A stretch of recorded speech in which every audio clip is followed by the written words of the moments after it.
جب عیسائیوں نے کہا عیسیٰ ابن مریم ابن اللہ ہے، یہودیوں نے کہا عزیر ابن اللہ ہے، تو ہم مسلمانوں نے کیا کہا؟ عیسائیوں نے کہا عیسیٰ ابن مریم ابن اللہ، یہودیوں نے کہا عزیر ابن اللہ، مشرکین مکہ کے لوگوں نے کیا کہا؟ انہوں نے اللہ کے فرشتوں کو اللہ کی بیٹیاں قرار دیا۔ وَجَعَلُوا الْمَلَائِكَةَ الَّذِينَ وَجَعَلُوا الْمَلَائِكَةَ، انہوں نے اس ملائکہ کو جو ملائکہ کی جماعت ہے اس کو انہوں نے اللہ کی بیٹیاں قرار دیا۔ اور کچھ منچلے ایسے بھی تھے وَجَعَلُوا بَيْنَهُ وَبَيْنَ الْجِنِّ نَسَبًا، کچھ ایسے تھے جنہوں نے کہا اللہ اور جنوں کے درمیان نسبی رشتے ہیں، خونی رشتے ہیں۔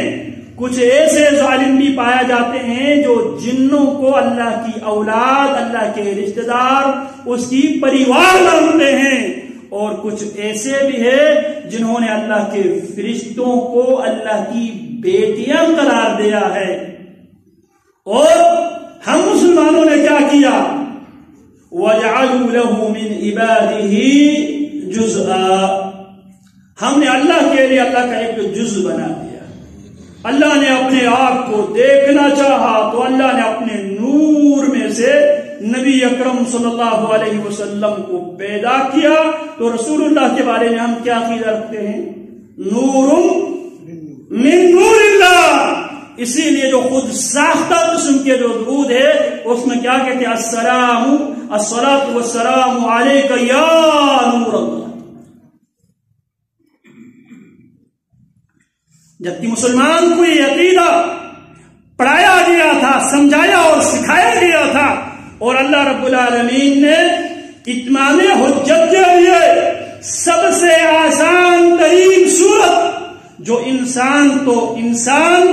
انسانوں نے طوطوں تک کو بھی زبانی یاد کروائی ہے، وہ سورت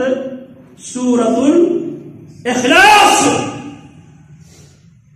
وہ سورت الاخلاص۔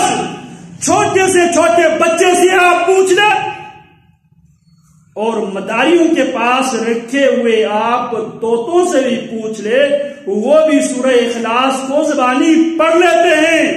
یاد رکھو اللہ نے اس لیے آسان، عام فہم، آسانی کے ساتھ دل و دماغ میں بیٹھنے والی سب سے مختصر ترین سورت قل هو اللہ احد۔ اے مسلمان، اے بندہ مومن، دنیا کے چوک چوراہے پہ کھڑے ہو کر دنیا کے سامنے اپنے رب کی تعارف ان الفاظ میں کر، هو اللہ احد، وہ اللہ احد ہے۔ ایک ہے احد اور ایک ہے واحد۔ واحد کے بعد اثنین، ثلاثہ، اربعہ آتے ہیں، لیکن احد کے بعد وہ یکتا ہے۔ احد کے بعد 2، 3، 4 کی گنجائش نہیں ہے۔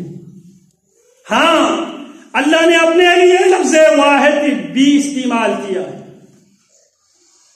لمن الملک اليوم للہ الواحد القہار۔ رسول اللہ صلی اللہ علیہ وسلم کے پاس لوگ یہ سوال لے کر آئے، مختلف روایات ہے۔ ایک روایت میں یہ ہے رسول اللہ سے جب تقاضا کیا گیا انسب لنا ربک، اے محمد ہمیں اپنے رب کا نسب نامہ، اس کا شجرہ نسب بیان کر۔ اللہ کا باپ کون ہے، دادا کون ہے، پردادا کون ہے، اس کی پریوار کون ہے۔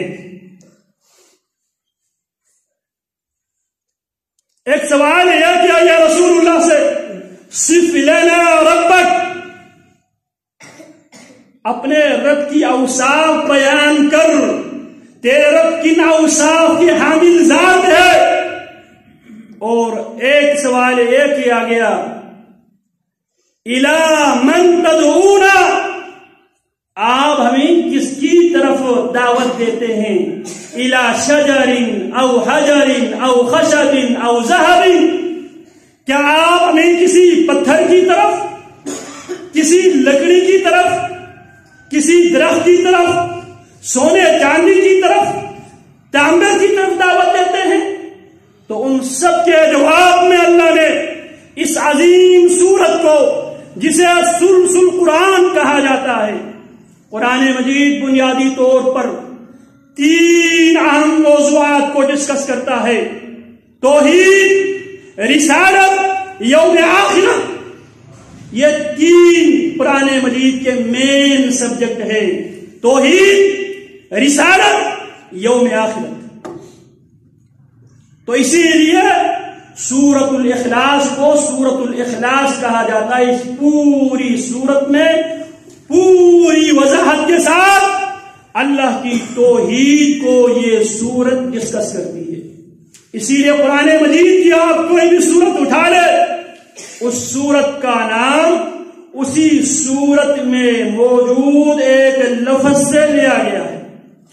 سورۃ الاخلاص وہ سورت ہے، آپ پوری سورہ اخلاص آپ پڑھ لے، پوری سورہ اخلاص میں لفظ اخلاص کے آپ کو کوئی لفظ نہیں ملے گا، لیکن اس کی معنی کا اخلاص، اللہ کی توحید کو خالص نیک اینڈ کلین بیان کرنے والی سورت قل هو اللہ احد۔ اے مسلمان، 25 دسمبر کو جہالت کی بنیاد پہ happy Christmas day, happy Christmas, میری کرسمس یہ کہنے کی بجائے تو اپنی عقیدے کا اظہار کر، هو اللہ احد، جس اللہ کی میں عبادت کرتا ہوں، جسے میں مشکل کشا حاجت روا مانتا ہوں، جو میری بگڑی بنانے والا ہے، جو میری مشکل کشا حاجت روا فریاد رسی کرنے والا ہے، هو اللہ احد، وہ اللہ احد ہے، اس کی 2 نہیں ہے، 3 نہیں ہے، نہ بیٹا ہے، نہ بیوی ہے، نہ باپ ہے، نہ خاندان ہے، نہ پریوار ہے، نہ اس کی بیٹی ہے اور نہ اس کی بیوی ہے۔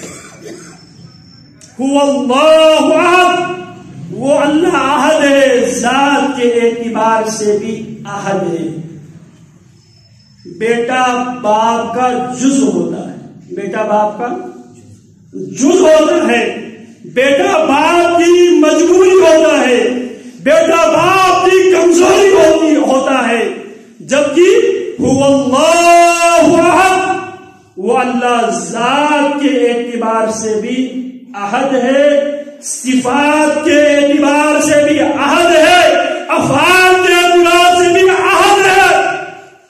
نہ مشکل کشائی میں اس کی کوئی شریک ہے، نہ حاجت روائی میں اس کی کوئی شریک ہے، نہ بگڑی بنانے میں اس کی کوئی شریک ہے، نہ نظام کائنات چلانے میں اس کی کوئی شریک ہے، نہ اولاد دینے میں اس کے کوئی شریک ہے، نہ بیماروں کو شفا دینے میں اس کی کوئی شریک ہے۔